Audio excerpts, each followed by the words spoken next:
మొదటిగా ధర్మవరం నియోజకవర్గ ప్రజలకు, తెలుగుదేశం నాయకులకు, తెలుగుదేశం కార్యకర్తలకు, చేసిన పత్రికా విలేకరుల మిత్రులందరికీ, మరి దాంతోపాటు నియోజకవర్గంలో ఉన్న వివిధ స్థాయిల్లో ఉన్న అధికారులందరికీ కూడా నూతన సంవత్సర శుభాకాంక్షలు తెలియజేస్తున్నాను. ఈరోజు చివరి రోజు సంవత్సరానికి.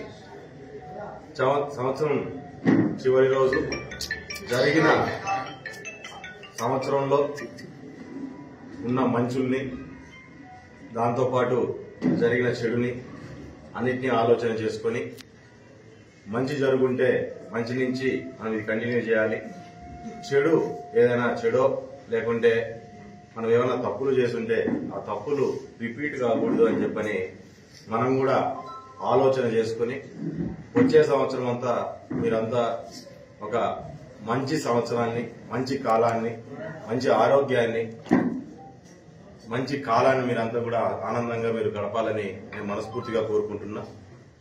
మరి ఈరోజు పెట్టడానికి, సంవత్సరం చివరి రోజు పెట్టడానికి ఒక చిన్న కారణం ఏంటంటే ప్రెస్ మీట్. మొన్న పాయింట్కి క్లియర్గా వచ్చేద్దాం మనం. మొన్న జరిగిన ఒక చిన్న ప్రెస్ మీట్ ధర్మవరంలో జరిగింది. జరిగిన ప్రెస్ మీట్ లో ఒక మాజీ,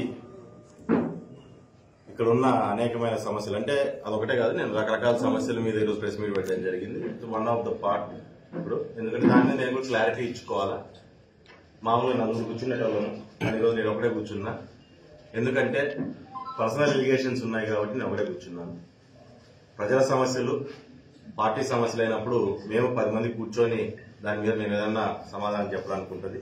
ఈరోజు ఒకటే కూర్చోవడానికి కారణం ఏంటంటే పర్సనల్ ఎలిగేషన్స్ కొన్ని మాట్లాడారు కాబట్టి దానికి నేనే సమాధానం చెప్పాలి కాబట్టి దాని మీద నేను కూర్చోవడం జరిగింది. దీంట్లో ముఖ్యంగా మొన్న ఒక ఆయన మాట్లాడుతూ రకరకాల విషయాలు చెప్తూ ఆయన వ్యూ ఆయన ప్రొజెక్ట్ చేసుకొని రావడం జరిగింది.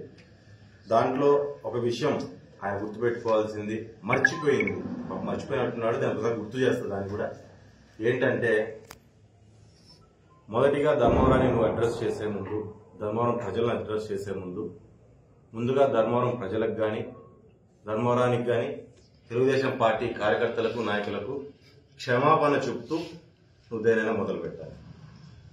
అంటే ఈ మాట ఎందుకు చెప్తున్నానంటే, అతి ఎక్కువ నీ అవసరం ఉన్నప్పుడు నువ్వు మధ్యలో ఇక్కడ ఉన్న వాళ్ళందరినీ వదిలేసిపోవడం వలన దీన్ని మర్చిపోయినట్టున్నావు. తప్పేం లేదు, క్షమాపణ చెప్పడంలో తప్పేం లేదు. ఎందుకంటే వాళ్ళు చేస్తే మనం నాయకులు అయ్యాం, ప్రజలు మనల్ని నిలబెట్టి ముందుకు నడిపిస్తే మనం నాయకులు అయ్యాం కాబట్టి వాళ్ళకి క్షమాపణ చెప్పడంలో దాంట్లో ఎటువంటి చిన్నతనం లేదు. ఈరోజు నువ్వు 99% నన్ను కోరుకుంటున్నారంటున్నావే, 99% నిన్ను కోరుకుంటుంది ఏంటంటే ఒక చిన్న సారీ, తప్పైంది, అది జరగకుండా ఉండాల్సింది. ఇది ఒక్కదాని కోసం వాళ్ళు వెయిట్ చేస్తున్నారు. కాబట్టి నువ్వు ఏదైనా అడ్రస్ చేసినప్పుడు దయచేసి ఒక సారీతో మొదలు పెడితే చాలా బాగుంటుంది అని చెప్పి ఆయనకు కూడా చిన్న అడ్వైస్ ఈరోజు పత్రికా ముఖంగా నేను కూడా తెలియజేస్తున్నాను. మరి దాంతోపాటు అనేకమైన ఎలిగేషన్స్ ఆయన చేసుకుంటూ నా మీద కానీ, లేదా మా కుటుంబం మీద కానీ, ప్రాప్తా నియోజకవర్గంలో జరిగిన కొన్ని అభివృద్ధి కార్యక్రమాల మీద కానీ ఆయన చెప్పుకుంటూ రావడం జరిగింది. దాంట్లో ముఖ్యంగా ఈయన చెప్పడం ఏంటంటే, ఒక 2-3 ఎలిగేషన్స్ ఆయన గట్టిగా చేసుకుంటూ వచ్చాడు. దాంట్లో ఏంటంటే ముఖ్యమైనది 3 కోట్ల రూపాయలు పెట్టి ఆయన ఏదో కాలువ తీశాడు ధర్మవరం చెరువులకు నీళ్లు రావడానికి. దాన్ని ఏదో తెలుగుదేశం పార్టీ వాళ్ళు, అక్కడ ఉన్న వాళ్ళంతా బిల్లులు చేసేసుకున్నారు అని చెప్పి చెప్తున్నారు. ఈరోజు ఒక విషయాన్ని నేను ఏదైనా క్లియర్ గా చెప్తాను. ఈరోజు ధర్మవరం చెరువుకు నీళ్లు రావాలంటే అందరినీ వారించి అక్కడ పైన ఎన్నో చెరువులు నిండుతూ కింద దాకా రావడానికి వస్తేనే ఇవి రాగలుగుతున్నాయి నీళ్ళు ఇక్కడ దాకా. దాంట్లో మేడాపురం కానీ, పులేట్పల్లి కానీ, అదే రకంగా ఇక్కడ నామాల దగ్గర ఇది కానీ, మనకు చెరువు కానీ, కుంటలు కానీ, ఇవన్నీ నిండుకుంటూ పూర్తిగా వచ్చినాక అక్కడి నుంచి మోటకమల్లోకి రావడం, అక్కడి నుంచి ధర్మవరం చెరువులోకి నీళ్లు రావడం జరిగింది.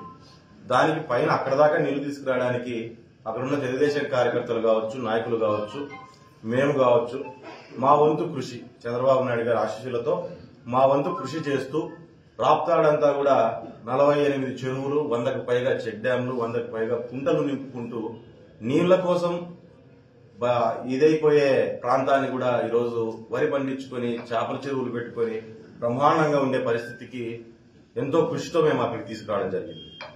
దానన్నింటినీ కూడా కామెంట్ చేస్తూ మేమేదో 3 కోట్లతో కాలువ తీశానని చెప్తున్నారు. సరే నువ్వు 100 చెప్పుకోవచ్చు, నువ్వు 3తో తీశానని చెప్పొచ్చు, 100తో తీశానని కూడా చెప్పొచ్చు. కానీ ప్రజలు తిక్కోలు కాదు, చూస్తానే ఉన్నారు.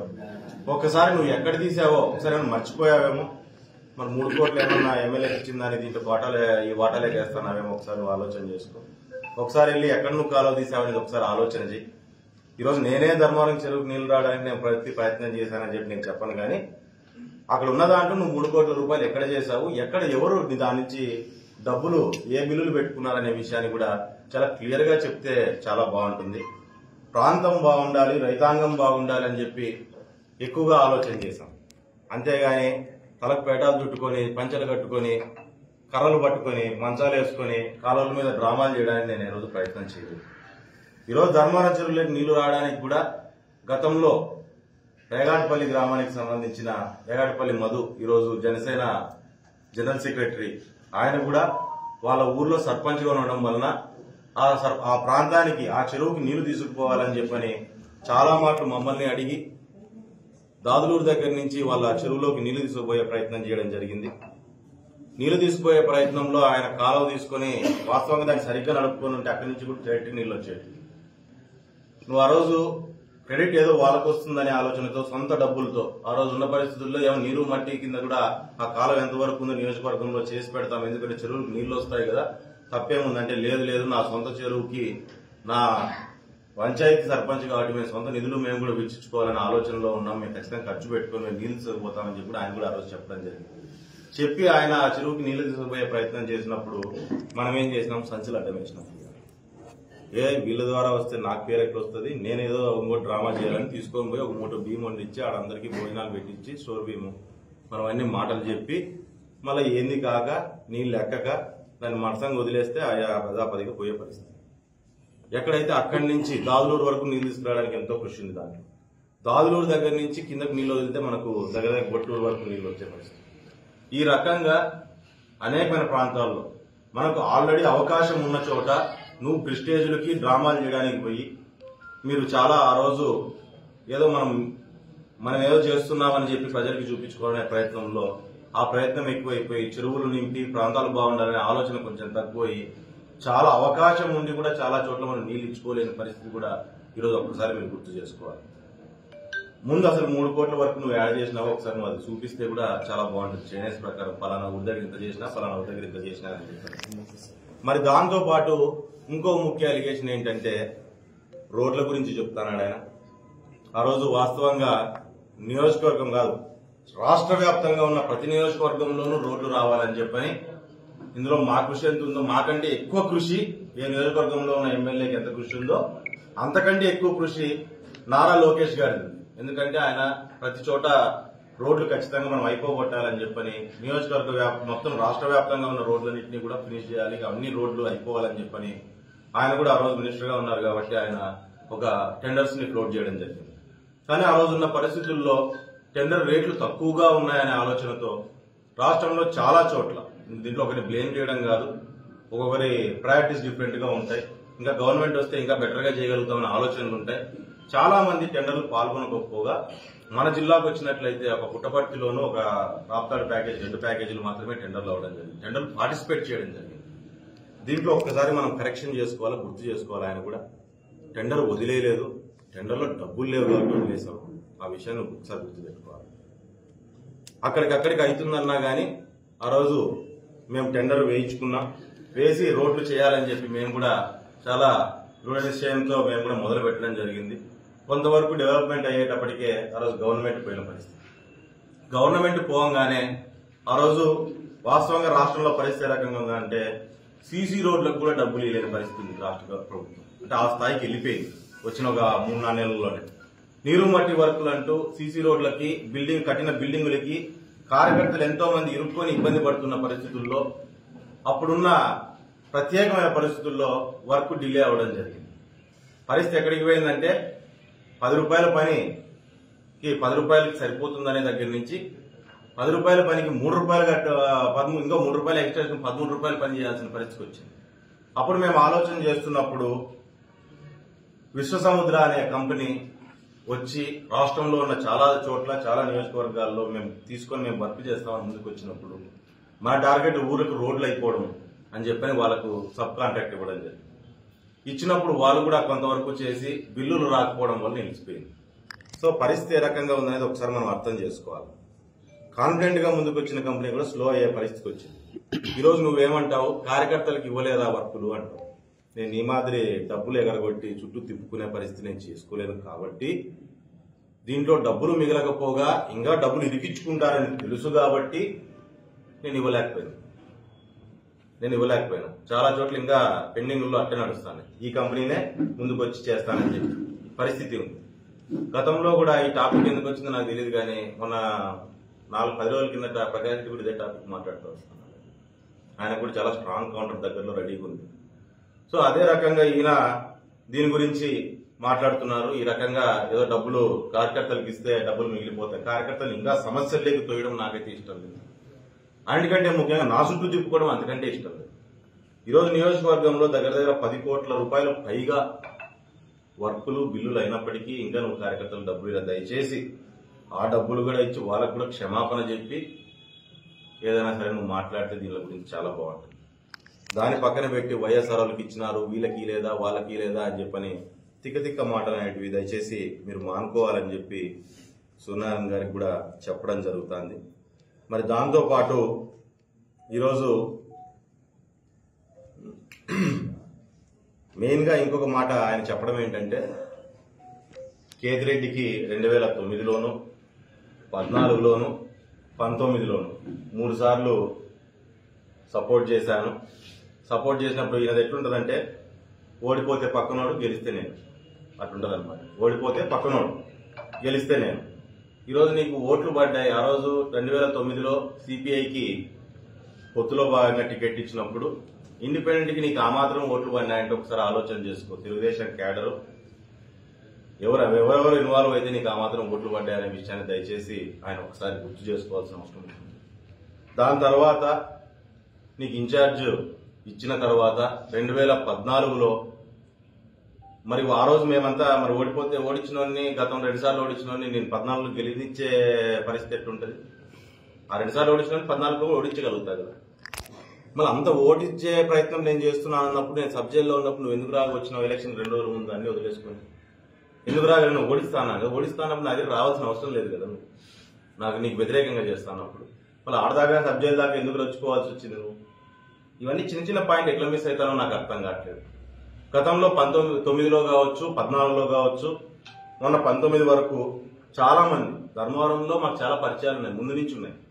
ఎందుకంటే మా ప్రాంతం దగ్గర అవ్వడం వల్ల, మా ఊరు దగ్గర అవ్వడం వల్ల, మా నాయనలు, మా అత్తలు, మా అమ్మోళ్ళు చదువుకోవడం వలన మాకున్న పరిచయాలు అతి దగ్గర పట్టణం అవడం వలన మాకు చాలా పరిచయాలు ఇక్కడ ఉండొచ్చు. గతంలో పరిటాల రవీంద్ర గారు ఇక్కడ రాజకీయం చేయడం వల్ల కూడా రాజకీయ పరిచయాలు కొంతవరకు ఉండొచ్చు. ఉన్నాయని చెప్పని ప్రతి ఒక్కరికి పార్టీని ఓడించమని మేము ముందుకు నడిపించేంత పరిస్థితి ఎవరికీ ఉండదు. నువ్వు గెలిస్తే నాకు ఊడిపోయేది ఏంది లేదు, నువ్వు ఓడిపోతే నాకు ఊడేది ఏంది లేదు, నువ్వు గెలిస్తే నాకు మునిసేది ఏంది లేదు. కాబట్టి ఆడు ఏంది లేదు. తెలుగుదేశం పార్టీ గెలవాలి, ముందుకు నడవాలి అనే ఆలోచనే మాలో ఉంటుంది. 100 సమస్యలున్నాయి మాలో.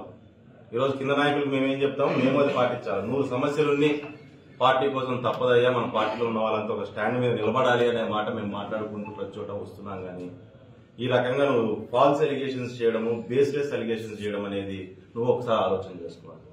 2009 కావచ్చు, 14 కావచ్చు, ఈరోజున్న ఆ రోజు మారిన వాళ్ళు, పార్టీ మారిన వాళ్ళు కొంతమందిని ఎగ్జాంపుల్గా అనుకుందాం మనం.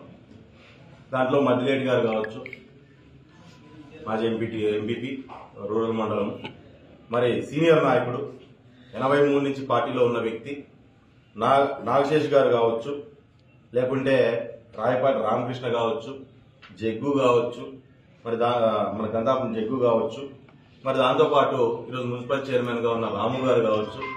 ఈ రకంగా ఇది ఎగ్జాంపుల్స్ కొన్ని పేర్లు చెప్తున్నా. వీళ్ళంతా 2009లోనూ పనిచేసినారు, 14లోనూ పనిచేసినారు.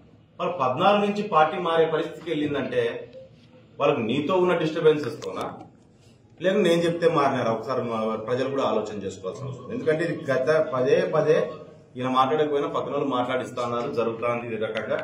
సో వీళ్ళందరూ ఏ రకంగా పర్సనల్ దీనిలతో పోయినారా, లేకుంటే నీతో సమస్య పెట్టుకొని పోయినారా, లేకుంటే నీకు అంతా ఇల్లు ఇచ్చి ఎంటబడి నీకోసం బట్టలు చింపేసుకుని పనిచేసిన వాళ్ళంతా కూడా పార్టీ మారినారు 19లో అంటే అది నీ వల్లనా లేకుంటే ఎవరి వలన అనేది నువ్వు ఆలోచన చేసుకోవాలి. వాళ్ళ పార్టీలో వీళ్ళని నిలబెట్టడానికి చాలా ప్రయత్నం చేసినాం. నాకు కొన్ని పరిచయాలు ఉన్నాయి కదా, అడుగుతాను అన్నా పోవద్దండి అన్న, ఈ టైంలో పోతే ఎట్లా, ఈ టైంలో పోవడం కరెక్ట్ కాదు, పార్టీకి మనం నిలబడాలా, రేపు పొద్దున గవర్నమెంట్ వచ్చే అవకాశం ఉందని చెప్పి మేము కూడా చాలా మంది నిలబెట్టడం జరిగింది. దాంట్లో భాగంగా ఇది ఎవరిని అడగాలంటే మీరు ఆ రోజు ఇన్ఛార్జిగా ఉన్న జయరామకృష్ణ రెడ్డి గారు అడగండి ఒకసారి. లేకుంటే మీరు పైకి వెళ్తే పైన కూడా చాలా మంది పార్టీ ఆఫీస్ లో కూడా చెప్పడం జరిగింది. వీళ్ళంతా వెళ్ళిపోయే ప్రయత్నం చేస్తున్నారు.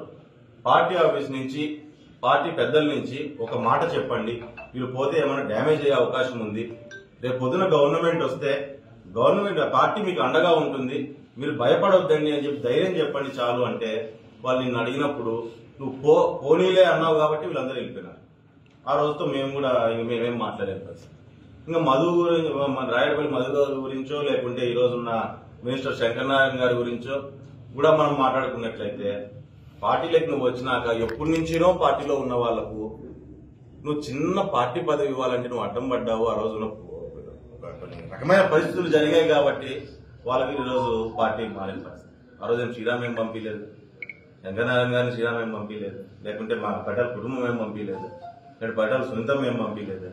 ప్రమాణాలు చేయాలనుకుంటున్నావు. నేను మాట్లాడేటువంటి నిజాల అబద్ధాలని నీ కొడుకు మీద తల మీద ప్రమాణం చేసి చెప్పు. నేను నిజం మాట్లాడుతున్నావు, అబద్ధం. నువ్వు ప్రమాణాల గురించి నీకు కొత్తగా నేను ఏదో ప్రూవ్ చేసుకోవాల్సిన అవసరం అంతకంటే లేదు. బీజేపీలో ఉన్న వ్యక్తికి నేను ప్రూవ్ చేసుకోవాల్సిన అవసరం నాకు లేదు. నా పార్టీ వాళ్ళు అడిగితే నేను సమాధానం చెప్పుకోవాల్సిన అవసరం. కానీ పత్రికాముఖంగా నువ్వు పబ్లిక్ గా ఇటువంటి స్టేట్మెంట్లు చేస్తున్నావు, దీనికి ఒక సమాధానం ఇవ్వాల్సిన అవసరం ఉంది కాబట్టి ప్రెస్ మీట్ అనేది పెట్టడం జరిగింది.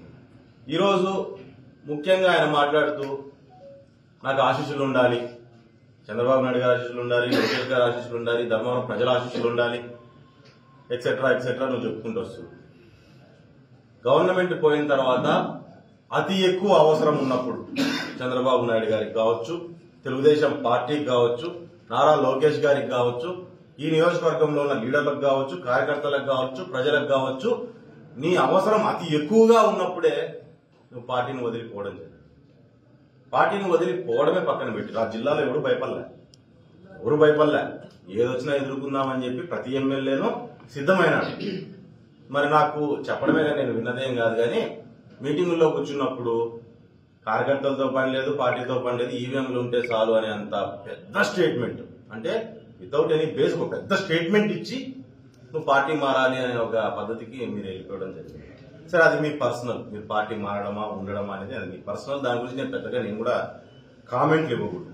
కానీ ఈ రోజు నువ్వు ఆశీస్సులు ఉండాలి అని ఆలోచన చేసినప్పుడు, ఆ రోజు కూడా నీ అవసరం ఎక్కువగా ఉన్నప్పుడు మీరు వదిలిపోయిన విషయాన్ని ఒకసారి గుర్తు చేసుకోండి. మరి దాంతో పాటు ఇంకా ఎక్కువ భయపడింది, బాధపడింది ఎక్కడంటే పార్టీ కావచ్చు, లేకుంటే ఇప్పుడున్న నాయకులు చాలా మంది, లేకపోతే ప్రజలు కావచ్చు, భయపడింది ఎక్కడంటే కప్పం కట్టిపోయినామే. అది చాలా బాధేసింది. చాలా కప్పం కట్టిపోయింది, చాలా బాధేసింది, చాలా బాధపడినారు ఆ రోజున్న పరిస్థితుల్లో. ఏంది ఎమ్మెల్యేకి 7 కోట్లు కట్టడం ఏంది, పక్కన నియోజకవర్గం ప్రకాష్ రెడ్డికి ఎలక్షన్ ముందు 2 కోట్లు ఇవ్వడం ఏంది, తర్వాత 2 కోట్లు ఇవ్వడం ఏంది ఇదంతా అని చెప్పని చాలా మంది ఈ నియోజకవర్గంలో ఉన్న వాళ్ళు, పక్క నియోజకవర్గాల్లో ఉన్న వాళ్ళు, ఎందుకంటే బయటకు వస్తుంది ఏదో ఒక రోజు దాగొచ్చు, 2 రోజులు దాగొచ్చు, 3వ రోజు 4వ రోజు బయటికి రావాల్సిందే. అది బయటికి వచ్చినప్పుడు చాలా మంది కూడా బాధపడిపోయిన పరిస్థితి. మొన్న ఎమ్మెల్యే గారు మాట్లాడినప్పుడు కూడా చూసినాం. రికార్డింగ్లు బయట పెడతానంటే కూడా మనము కామ్గా దాని మీద ఏమీ సమాధానం చెప్పలేని పరిస్థితుల్లో కూడా మనం పోయే పరిస్థితి ఒకసారి మీరు ఆలోచన చేసుకోవాలి. ఈరోజు నిన్ను నమ్ముకొని తెలుగుదేశం పార్టీ రంగు పూసుకొని బయట తిరిగినారు ఇక్కడ ఉన్న చాలా మంది బిజినెస్ మెన్ కావచ్చు, పెద్ద పెద్ద కుటుంబాలు కావచ్చు. ఈరోజు వాస్తవంగా చెప్పాలంటే నేను రావాల్సిన అవసరం ఎందుకు వచ్చిందో చెప్తాను. బాగా నేను కోరి కాదు ఇక్కడికి వచ్చిన పరిస్థితులు చూసినాక నేను నిలబడాల్సి వచ్చింది. ఆ రోజు నీ కోసం బయటకు వచ్చి పని చేసి మీరు ఒక్కసారి వదిలేసిపోయిన తర్వాత, ఇక్కడున్న ప్రజల అసహాయ స్థితిని చూసిన తర్వాత, ఇక్కడున్న నాయకులు చాలా మంది పార్టీ మీద అభిమానం ఉన్నా, ప్రేమ ఉన్నా, నమ్మకాన్ని కోల్పోయే పరిస్థితిని చూసిన తర్వాత అవన్నింటినీ నిలబెట్టాలనే ఆలోచనతోనే శ్రీరామ్ అనే వ్యక్తిని ఇక్కడికి పార్టీ పంపించడం జరిగింది. వచ్చినప్పటి నుంచి నాకు చేతనైనంత వరకు వాళ్ళందరినీ నిలబెట్టుకునే ప్రయత్నం, ఆ నమ్మకాన్ని తగ్గనీయకుండా ముందుకు తీసుకెళ్లే ప్రయత్నం అనేది చేస్తూ నేను తీసుకొని వస్తున్నాను. ఎక్కడా నాకు పోటీ చేస్తే ఈసారి నేనే అని చెప్పి నేను చెప్పడం ఎక్కడా లేదు, చెప్పుకోలేను. ఎందుకంటే నాకు రాజకీయ చరిత్ర అందరూ చెప్పుకున్నట్టు నేను చెప్పుకోలేను. ఒక చరిత్ర కలిగిన కుటుంబం నుంచి వచ్చిన తాతలకు నేను ఒక ఫోర్త్ జనరేషన్ పొలిటీషియన్ నేను నా ఫ్యామిలీలో నుంచి. అట్లాంటి వ్యక్తిని నేను ఇట్లా చిల్లరగా మాటలు చెప్పుకోలేను, ప్రజల్ని నమ్మించే ప్రయత్నం చేయలేను. నేను చేయగలిగింది ప్రజల సమస్యల మీద పోరాటం, ప్రజల కోసం నిలబడ్డము. ఎవరైనా పార్టీ నాకు అవకాశం ఇచ్చింది కాబట్టి ఆ పార్టీ మీద ప్రేమ పెంచే ప్రయత్నం తప్ప నేను ఇంకో మాటలు చెప్పడం కూడా వ్యర్థం అనుకున్నాను. అదే పద్ధతిలోనే ముందుకెళ్లే పరిస్థితి చేశాను. అదే పద్ధతుల్లో ఈరోజు చాలా మంది ధర్మానికి వచ్చిన కొత్తలో అన్న ఆయన ఎవరో వదిలేసి వెళ్ళిపోయినాడు, రేపు పొద్దున్న మీరు వదిలేసిపోతే మా పరిస్థితి ఏంటి, మేము బయటకు వస్తే ఈరోజు పార్టీకి పని చేస్తే అని చెప్పి కూడా చాలా ప్రశ్నలు నాకు కూడా అందించడం జరిగింది. వాళ్ళందరినీ కూడా ఓదార్చుకుంటూ ముందుకు తీసుకెళ్లి పార్టీని కొంతవరకు నా అండర్స్టాండింగ్ ఉన్నంత వరకు బెటర్ గానే తీసుకొచ్చి అందరితో కలిసి నేను ఒకటే చించాను పొడిచానని నేను చెప్పను. ఇక్కడ బాగా జరిగితే నేను బాగా జరుపుకోండి నేను కాదని చెప్పను. అందరూ సమిష్టిగా పోరాటం చేసి నియోజకవర్గంలో ఉన్న వాళ్ళంతా ఒక స్థాయికి తీసుకొని వచ్చి ఇక్కడ నిలబెట్టడం జరిగింది. చంద్రబాబు నాయుడు గారు ఈ రాష్ట్రానికి, ఈ నియోజకవర్గానికి చేసిన మేలేంటి అనే దాన్ని నేను మంచి తెలియజేస్తూ ఈరోజు ఈ పరిస్థితికి తీసుకురావడం జరిగింది. నారా లోకేష్ గారు అనే వ్యక్తి బయటకు ఈరోజు పాదయాత్ర చేస్తే అతనికి బ్రహ్మరథం పట్టింది ధర్మవరం. ఆ పరిస్థితుల్లో మీరు ధైర్యంగా బయటికి రండి అని చెప్పి వాళ్ళ దగ్గర ఆహ్వానం పలకడం జరిగింది. ఈ రకంగా పార్టీని మేము ఎక్కడైనా సరే తగ్గకోకుండా నిలబెట్టే ప్రయత్నం, జెండాలు దాచిపెట్టిన దగ్గర నుంచి జెండాలు భుజాన్ని వేసుకొని తిరిగే ప్రయత్నము ఖచ్చితంగా ఆడదాకా మేము తీసుకొచ్చే ప్రయత్నం అనేది మా నుంచి కానీ మా ఇప్పుడు పనిచేస్తున్న నాయకుల దగ్గర నుంచి కానీ మా ప్రయత్నం చేయడం జరిగింది. ఈ రోజు ఒకే విషయాన్ని మీరు అర్థం చేసుకోవాలి. 100 పెట్టి కొంటానంటారు. ఈ మాట కూడా నేను మాట్లాడకూడదేమో, కానీ ఈరోజు మాట్లాడాల్సి వస్తుంది. చివరికి వచ్చాం కాబట్టి నెల ఉంది, ఎలక్షన్కి నెల 2 నెలలు ఉంది. ఇంకో ఆల్మోస్ట్ అయిపోతుంది 5 ఏళ్ళు. అవతల గవర్నమెంట్ మీద విపరీతమైన వ్యతిరేకత ఉంది. ఇక్కడ ఫేస్బుక్ స్టార్ మీద చాలా వ్యతిరేకత ఉంది. ఇటువంటి పరిస్థితుల్లో 100 పెట్టి కొంటా. ఎంతమందిని కొంటా? ఎవరిని కొంటాం? 40 ఏళ్ల చరిత్ర కలిగిన పార్టీ, ఎంతో మంది త్యాగాల మీద నిలబడిన పార్టీ, ఎంతో మంది ఆశల మీద నిలబడిన పార్టీ ఈరోజు 15 ఏళ్లు ముఖ్యమంత్రిగా, 15 ఏళ్లు ప్రతిపక్ష నాయకుడిగా, అతి సీనియర్ నాయకుడిగా గొప్ప వ్యక్తి నారా చంద్రబాబు నాయుడు గారు లీడ్ చేస్తున్న పార్టీ. ఈ పార్టీని 100 పెట్టి కొంటావు. నువ్వు మాట్లాడే మాటలు ఏమైనా అర్థం నేను ఏదో వాట్సాప్ లో మెసేజ్ చూసిన, రేవంత్ రెడ్డి పైన గెలవడం జరిగింది, కాంగ్రెస్ లో తెలంగాణలో డబ్బులున్న వాళ్ళకి టికెట్లు ఇచ్చినాడు, చంద్రబాబు నాయుడు కూడా డబ్బులున్న వాళ్ళకి టికెట్ ఇవ్వాలని చెప్పి ఆలోచన చేస్తున్నాడు. ఏం చేయాలనుకుంటున్నావు? నిజంగా మనకు అభిమానం ఉన్నప్పుడు నాయకుడినో పార్టీనో ఒక స్థాయిలో నిలబెట్టే ప్రయత్నం చేయాలి. నువ్వు అక్కడి నుంచి డిగ్రేడ్ చేసే ప్రయత్నం చేస్తున్నావు. ఒక్కసారి ఆ మెసేజ్ పెట్టినోని మాజీ ఎమ్మెల్యే గారిని అడుగుతున్నా, ఫస్ట్ వాడిని చెప్తూ కొట్టాడు. పక్కన వాడు ఎవడు పెట్టినాడు కనుక్కొని చెప్పు తీసుకుని అది ఎరిగిపోయి అట్లా కొట్టాడు. ఫస్ట్ మేము పార్టీకి కానీ మాకు కానీ చేయగలిగిన సాయం అదే. ఫస్ట్ ఆ పని చేయండి, ఆ పని చేసి ఏదైనా మనం మాట్లాడితే బాగుంటుంది. ఈరోజు 100 పెట్టి కొంటానంటాం. ఒక విషయం గుర్తుపెట్టుకున్నా, నీ 100 తెచ్చి ఇడబెట్టి పైనుంచి కిందకి, ఈ పక్క నుంచి ఈ పక్కకు 100 సార్లు కొంటాము. 100 సార్లు కొంటాం. నువ్వు పెట్టేదని మామూలు ఇది అర్థం. నీకు ఒకటి దగ్గరే ఉంది, నా ఒకడే నేను ఒక పెద్ద ఇది అని చెప్పని నువ్వు మాట్లాడే మాటలు. ధర్మారం నుంచి పిండావు ధర్మారం. నువ్వు ఒక పని మొదలు పెట్టావు. గతంలో ఎంతో మంది ఎమ్మెల్యేలు ఉన్నారు ఈ నియోజకవర్గం. ఇసుక దందా చేయించిన ఎవరికని తెలుసా? లారీలు ఇసుక తోలడం ఎప్పుడైనా చూసారు? మీరంతా కూడా పిల్లలప్పటి నుంచి అందరూ ధర్మంలో తిరుగుంటారు. లారీలు ఇసుక తరలించడం ఎప్పుడైనా చూసారు? ఎప్పుడు చేశావు? నువ్వు చేశావు. రిజిస్టర్ ఆఫీసుల్లో ఎప్పుడైనా ఆన్లైన్లో రెడ్ మార్కుల్లో పెట్టడం మనం చూసాము. ఎవరు చేశారు? రిజిస్టర్ ఆఫీసులో దందాలు ఎప్పుడైనా చూసామా? ఈ జిల్లాలోనే తెలుగుదేశం హిస్టరీలోనే ఎక్కడా లేదు. తెలుగుదేశం పార్టీ గవర్నమెంట్ లో ఉన్నంత వరకు ఏ ఎమ్మెల్యే ఉన్నా తెలుగుదేశం పార్టీకి ఎక్కడా లేదు. నువ్వు మొదలు నువ్వు అదేదో బల్లి ముదిరి తొండైందంట, ఆ రకంగా నువ్వు మొదలుపెట్టింది ఇతను పరాకాష్ఠకు తీసుకొని పోతున్నా. ఇప్పుడు నువ్వు మొదలుపెట్టిన కార్యక్రమము ఇతను పరాకాష్ఠకు తీసుకుపోయే పరిస్థితి. ఏదో చిట్కో హౌసెస్ ఆగిపోయాయంటే పరిస్థితి ఎవరి నుంచి ఆగిపోయి, ఎక్కడ ఆగిపోయి? మనం ఏదో కట్టాలి సించాలని చెప్పి మధ్యలో దూరి ఉన్న వర్కులు డిలే చేసినాం కాబట్టి కొద్ది పరిస్థితులు ఎంతో మంది కార్యకర్తలు కావచ్చు, ఎంతో మంది ప్రజలు కావచ్చు, దాని మీద ఆశలు పెట్టుకున్న వాళ్ళందరికీ ఆశలు దూరం అనే పరిస్థితి. ఈ రకంగా మీరు చేసిన తప్పుల్ని ఎత్తి చూపడం అనేది నా ఇది కాదు. కానీ నా పని ఏంటంటే గతంలో నువ్వు చేసే తప్పుల్ని, నీ తర్వాత ఇతను చేస్తున్న తప్పుల్ని ఇంకొకసారి ధర్మవరంలో రిపీట్ కాకుండా చూడడం అనేది నా పని. దాని మీద ఫోకస్ గా మేము పనిచేస్తున్నాం.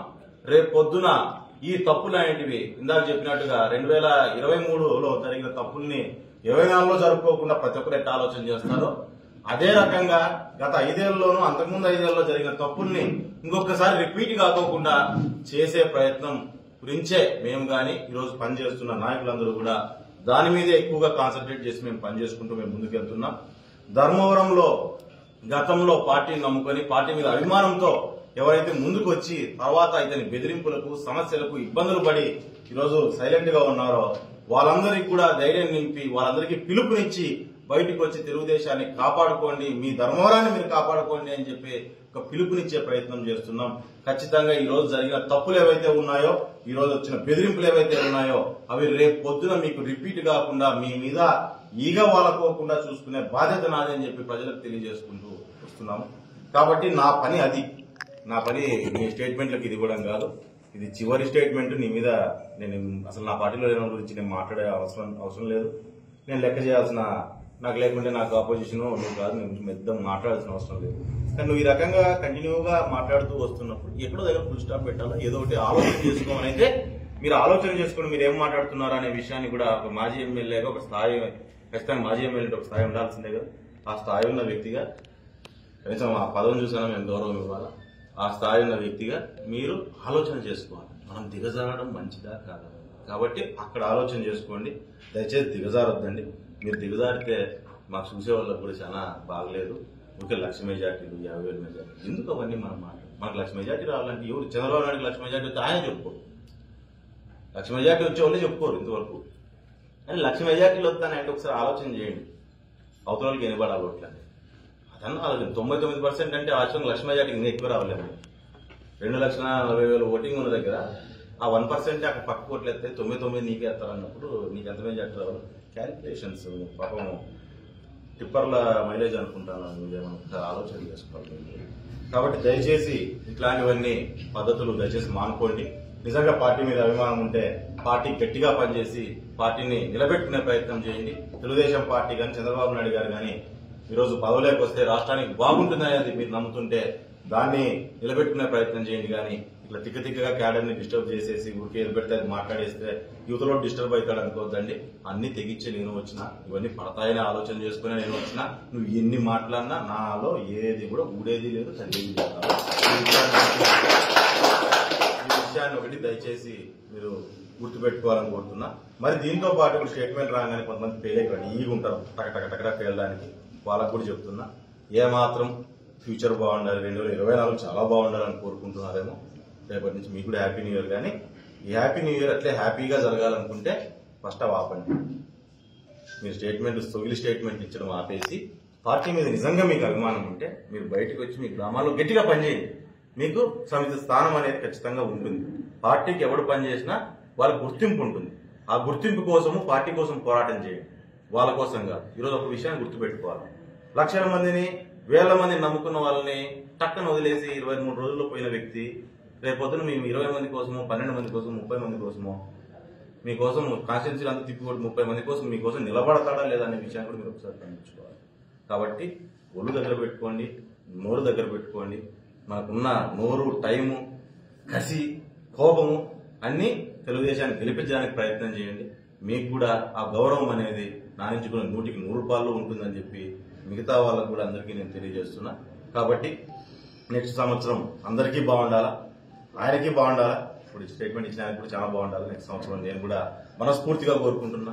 ఆయనతో పాటు ఉన్న వాళ్ళందరికీ బాగుండాలా. 2024లో తెలుగుదేశం జెండా ధర్మవరంలో ఎగరబోతోంది. ఈ రాష్ట్రంలో తెలుగుదేశం జెండా ఎగరబోతోంది. ఈరోజు ఎమ్మెల్యే పరిస్థితి కూడా ఎక్కడికి వచ్చిందంటే ఇక్కడ పోయి పొద్దున్న లేసి కోట్లో కూర్చుండే ఎమ్మెల్యే ఊళ్ళో తిప్పే పరిస్థితి తెలుగుదేశం పార్టీ తీసుకొచ్చింది. ఒకసారి గుర్తుపెట్టుకోవాలి. దాన్ని కూడా ఎందుకంటే ఇవన్నీ పక్కన పెట్టేసి కోట్ల కూర్చొని టైంపాస్ చేస్తా అంటే గుడ్ మార్నింగ్ అని చెప్పి పొద్దున్నే గంట 2 గంటల సేపు తిరిగి టైంపాస్ చేస్తాన్న వ్యక్తిని ఈరోజు గ్రామాల్లో తిరిగే పరిస్థితి తెలుగుదేశం పార్టీ తీసుకొచ్చిందనే విషయాన్ని గుర్తుపెట్టుకోవాలా. ఆయన ఏ స్థాయికి దిగజారుతున్నాడంటే ఈరోజు మనకి ఇందుకూరులో రాజారెడ్డి అనే వ్యక్తిని పోయి బండ్లో పంపించి బెదిరించి నువ్వు పార్టీకి పనిచేయకూడదు, శ్రీరామ్ దగ్గరికి పోకూడదని బెదిరించే పరిస్థితికి ఈరోజు చాలా మంది అతని సామాజిక వర్గానికి సంబంధించిన వ్యక్తులను బెదిరియడము, స్టేషన్లకు పిలిపించడము, పోలీసుల ద్వారా బెదిరియడము, ఇంత స్థాయికి దిగజారుతున్నావు. ఒకసారి ఆలోచన చేసుకో. నువ్వు కూడా దిగజారడం మంచిది కాదు. నీకు కూడా నెక్స్ట్ ఇయర్ చాలా బాగుండాలి, కానీ నువ్వు దిగజారడం మంచిది కాదు. ఒక ఎలక్షన్ లో తప్ప అన్నింటిలో బాగుంటాయి. ఎందుకంటే మీరు కూడా బాగా ప్రిపేర్డ్ గా రిటైర్మెంట్ ప్రిపేర్ అవుతున్నారు. రిటైర్మెంట్ మంచి గెస్ట్ హౌస్ కట్టుకున్నాడు నీళ్ళ ముందర, అడాడో నీళ్ళ దగ్గర ముదిగుబ్బలో కూడా మంచి భూములు కొనుక్కున్నాడు నీళ్ళ ముందర, డ్యామ్ ముందర. ఈ రకంగా నువ్వు కూడా మంచి రిటైర్మెంట్ ప్రిపేర్ అవుతున్నావు. రిటైర్మెంట్ ప్రిపేర్ కాండి. మీకు 2024 మంచి రిటైర్మెంట్ ఇస్తారు ప్రజలంతా కలిసి. దాన్ని పెట్టుకొని మీరు ముందుకెళ్ళండి. కాబట్టి దయచేసి వారింటిని పక్కన పెట్టి ఎవరైనా రాజకీయాల గురించో రాజకీయాల్లో ఉండాలనే ఆలోచనలో ఉన్నప్పుడు మేము ప్రజల గురించి ఆలోచన చేయడానికి మాత్రమే రాజకీయాల్లోకి వచ్చాం. మా ఆలోచన ఎంతసేపు ప్రజల మీదే మా దృష్టి అనేది ఉంటుంది. మీ దృష్టి కూడా అటు పెట్టండి, కానీ పక్కన వాళ్ళ మీద దృష్టిలు పెట్టడం కొంచెం తగ్గిస్తే బాగుంటుందని ఆలోచన చేసుకుంటూ